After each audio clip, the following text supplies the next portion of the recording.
Hi friends, video எடுக்கிறத பார்த்துட்டு பாலை பொங்க விட்டுட்டேன். இன்றைக்கி பால் பொங்கி சிந்திட்டுது. அந்த செல்லையே பார்த்துட்டு இருந்தேன்ல, அதான் எங்கள் வீட்டில் நொங்கு வெட்டிட்டு வரேன்ட்டு என் வீட்டுக்காரங்க வெட்டிட்டு வந்தாங்க. அது நொங்கு இல்லை, கடுக்காய் ஆயிடுச்சு, விளைஞ்சிட்டுது. அது நல்லா கல் மாதிரி ஆயிட்டுது, எடுத்து சாப்பிட முடியல. அதான் அப்படி வச்சுருக்கோம். இன்னும் ஒரு சாக்கு நிறைய இருக்குது வேஸ்ட் ஆனது, அதெல்லாம் அப்புறமா காட்டுறேன். இது எங்கள் வீட்டு கோழி குஞ்சு இற போட்டிருக்கேன்.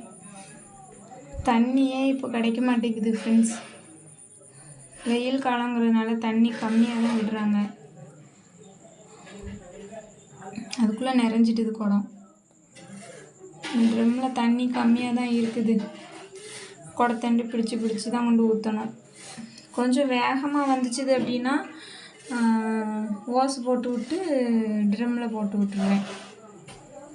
என்ன செய்கிறது, கொண்டு போய் வெயிட்டாக இருக்கும். சின்ன குடத்தை வச்சு எடுத்தாலும் ரொம்ப நேரமாக அங்கேயும் பிடிச்சி ஊற்றணுமேனு நான் பெரிய குடத்தை வச்சு தான் எடுப்பேன். தண்ணி கொண்டு போய் ட்ரம்மில் கொண்டு போய் ஊற்றணும். சாயந்தரம் இந்த வேலை தான் எனக்கு டெய்லி இப்படி தான் இருக்கும்.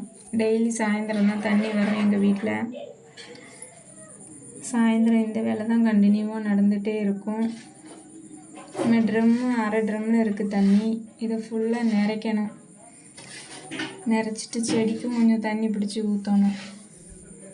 ஒரு 4-5 குடம் செடிக்கும் ஊற்றணும்.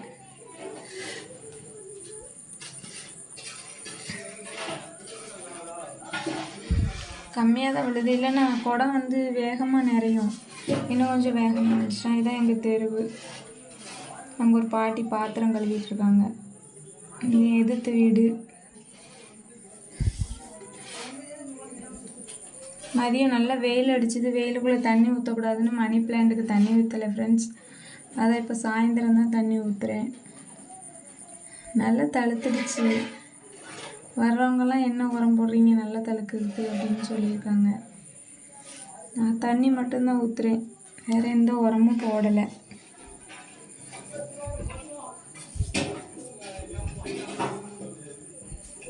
இந்த 2 குத்துச்சட்டியும் நிறைக்கணும். ட்ரம்மை நிறைச்சிட்டு இந்த குத்துச்சட்டியை நிறைக்கணும்.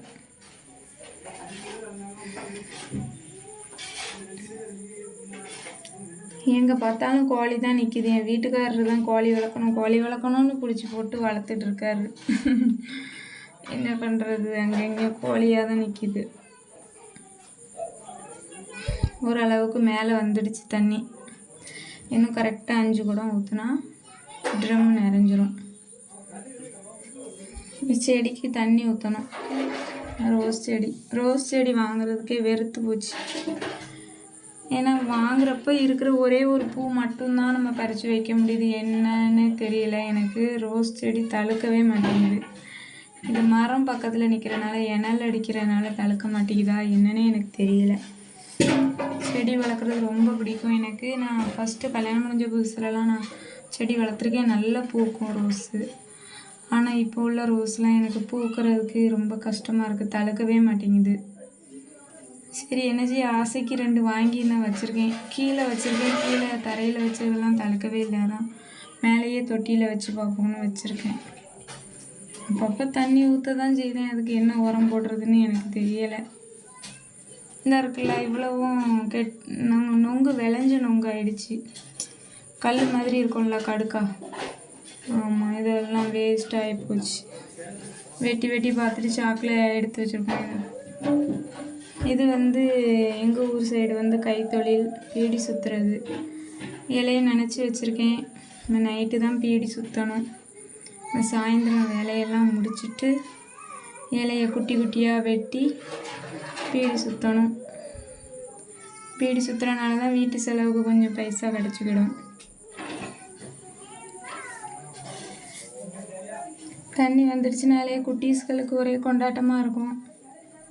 அதுவும் வெயில் நேரம் வேறையா, நல்லா தண்ணியில் உட்காந்து நல்லா குளிப்பான் என் பையன். தண்ணியை பிடிச்சி ஊற்றுவானுங்க. என்ன வீடு முத்தம் கூட்டுறேன். முத்தத்தை கூட்டிகிட்டு வீட்டுக்குள்ளே என் வீட்டுக்காரங்க படுத்து தூங்கிட்டு இருக்காரு. அவர் வெளியில் போய்ட்டு வந்தார், அதான் டயர்டாக தூங்கிட்டு இருக்கார், கீழே படுத்துருக்காரு. இதெல்லாம் வீட்டுக்குள்ளே பிறகு தான் கூட்டணும். வெளியே மட்டும் கூட்டிட்டு அப்புறமா தான் வீட்டுக்குள்ளே கூட்டணும்.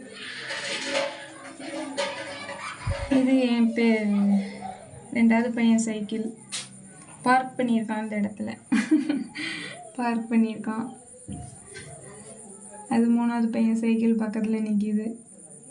இது மணல் தளம் போடுறதுக்கு, வெளியில் தளம் போடுறதுக்காண்டி அடித்து போட்டிருக்கோம். அதுக்கப்புறம் அப்படியே வேஸ்ட்டாக வெளியில் கிடக்க வேணாமேன்னு இதுக்குள்ளே குச்சியில் உள்ள அள்ளி போட்டிருக்கோம்.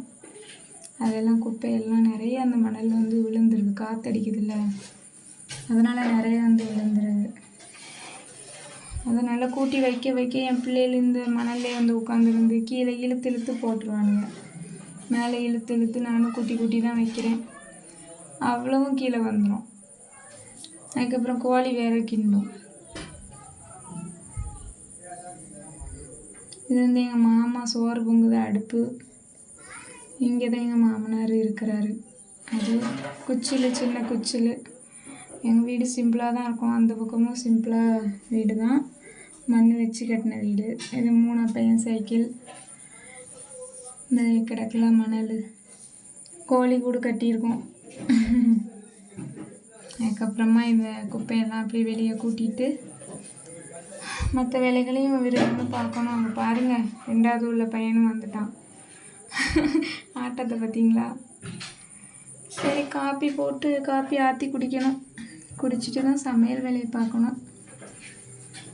காப்பி குடிச்சிட்டு சமையல் வேலையை பார்க்கணும். ஹாய் ஃப்ரெண்ட்ஸ், அடுத்தால சமையலுக்கு வந்தாச்சு. சிக்கன் வாங்கிட்டு வந்தாங்க நைட்டுக்கு.